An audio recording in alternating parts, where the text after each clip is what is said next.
This is lesson 8.3. So you're going to be given 2 points again, but this time instead of finding slope, we're going to be finding distance. So our coordinates are still in the form x1, y1, x2, y2, but we're going to be kind of utilizing the distance formula. So distance questions are definitely on the SAT.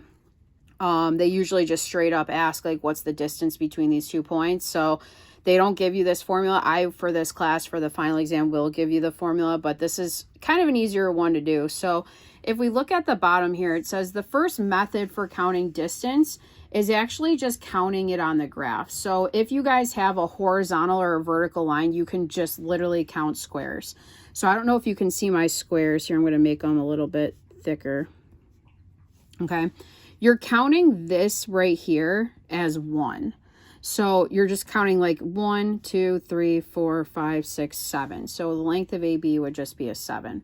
So you can do the same thing for CD because it's horizontal. So I would have 1, 2, 3. You know what I mean? Well, I guess we can just count those as 1, 2. You know what I mean? I'm just counting 1, 2, 3 of them. Okay, so method 2, though, is if it's diagonal, you can't just count it because we can't count diagonal boxes. So what we do instead is we do Pythagorean theorem. And that's where the distance formula comes from. It's just Pythagorean theorem. So what we can do is we can box in our segment. You count this length as 4, this length as 3. And now you can just think of it as solve this right triangle. Now we know it's going to just give us a 5. The work-wise would be EF squared would equal 3 squared plus 4 squared. So EF squared would equal 9 plus 16, or EF squared would equal 25. And then if I square root that, I just get 5. And again, I picked that triple on purpose. Okay, so that's an easy way to get 5, or EF as 5. Okay, so then it says using the distance formula, find the distance between the 2 points. Okay, so using the formula above, what I like to do again is I like to put x1, y1, x2, y2 underneath my points. So then I set it up. D is equal to the square root of, I have x2 minus x1, so 4 minus 1 squared plus, and then y2 minus y1, so negative 5 minus a negative 1 squared. So when you do this, you technically could try punching it all in one line, but we're going to break it down step by step. Okay, so 4 minus 1 is 3, so we have 3 squared plus negative 5, technically plus 1 is negative 4. Okay, now in this line, 3 squared is 9.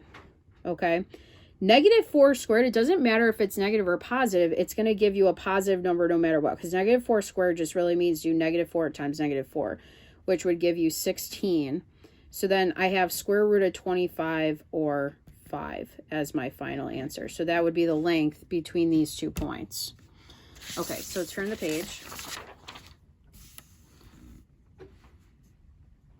Okay. Again, we're just going to do 2 more distance formulas with this. So for this one, I'm going to just kind of write this so we have it in front of us.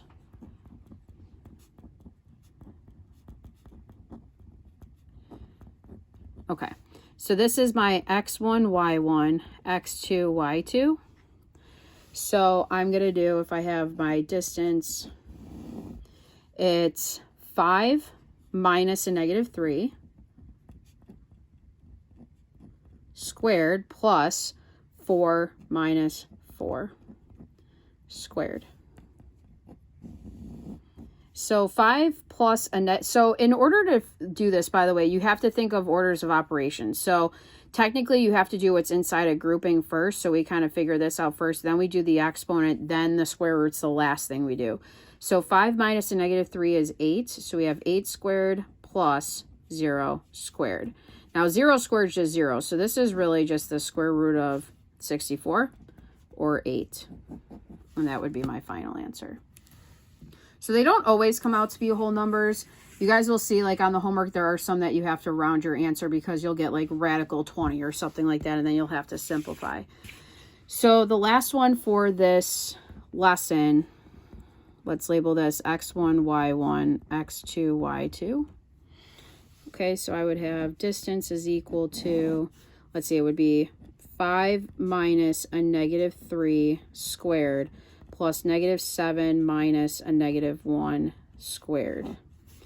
So that would be, let's see, this ends up being 8 again. So I have 8 squared plus negative 7 plus 1 is negative 6. So then this would give me 64 plus 36, which is 100. And then the square root of 100 is just 10. So that's it for this lesson, guys. Thanks.